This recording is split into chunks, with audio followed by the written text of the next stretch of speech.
One way to talk about what we do is energy literacy. There was a survey done not so long ago where only about 15% of people surveyed could tell you how electricity is made. We're at the cusp of a big change in our whole energy system, and we're at this nexus of climate change where we are really obligated to do something and do something pretty quick. And without people being informed or having understanding about this, it's really hard to make these kinds of decisions. We do a lot of in-class workshops where we come in, do programs on engineering design and energy. So we put a lot of materials into students' hands, give them the opportunity to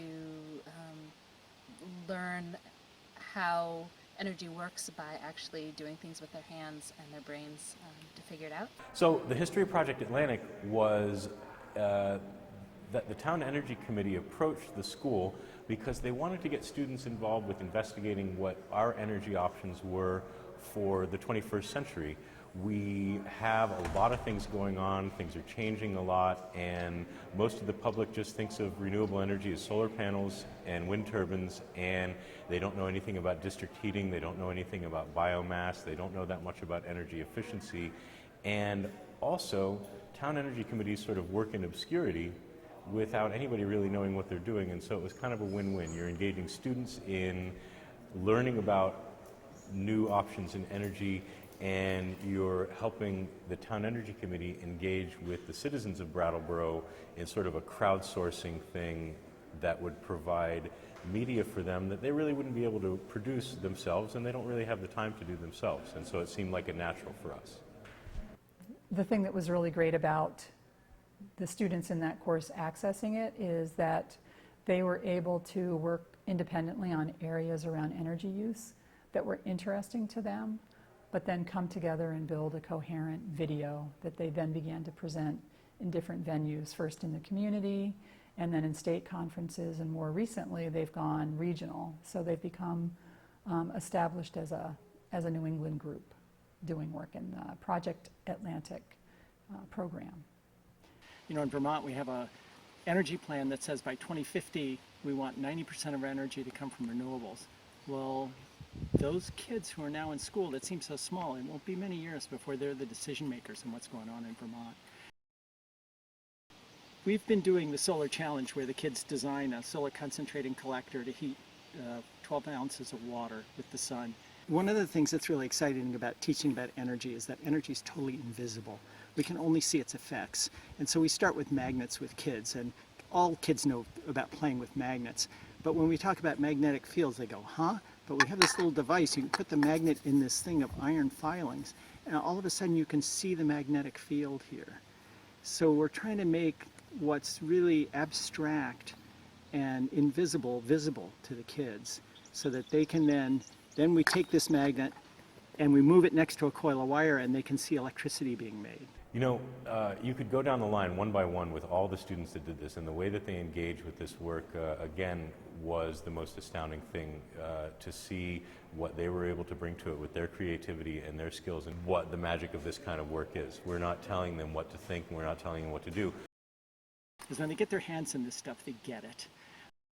What I really like about the whole project is the idea that we're having students involved in something that's immediately relevant to their lives. They're giving back to their community. You know, one of our core values at BOHS is relevance, and it's been really exciting to watch Mike and his students kind of work with people at the state level, the local level, to really kind of analyze energy policy and move in a direction, because they're invested in the process, which is great. You're not only educating yourself, but you're also educating the community and the students within it.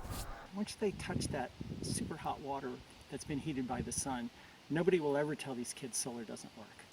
Teenagers teach elementary school students about energy projects. The impact of this program has gone beyond the Brattleboro area. We now have students becoming more aware of their own government, state government and national government, and then we have people in the state government looking at students and saying, we have a lot of expertise out there. I really loved becoming an authority of sorts on my topic. It was something that I wanted to learn about, and which I did learn about, and to the extent where I could argue with the best of them. I changed somebody's mind in a really spectacular way. We have the kids pedaling a bicycle that generates electricity, and it can light up a regular light bulb or an efficient light bulb, and they can really feel the difference in the amount of work required. So they get really a gut sense of what efficiency means, and you're going to just see the wheels turning in their heads, and that really gets me excited. When kids graduate from high school, you'll say efficiency, and they'll go, duh, and you'll say renewables, and they'll say, of course. So the next natural step is to try to get all 100 towns with town energy committees in Vermont doing this kind of work. And our goal is to have 100 towns doing exactly what we did, and to try to create a youth media festival that will bring together all of the work that these students have done to celebrate it statewide, and then hopefully make this a regional movement, because really it's this kind of education that is on the cutting edge for the future of Vermont and the nation as we start looking at new and better ways to educate students and ourselves. Letting teachers know that we exist and that we're available to come in and work with them is the door opening that helps us work in schools.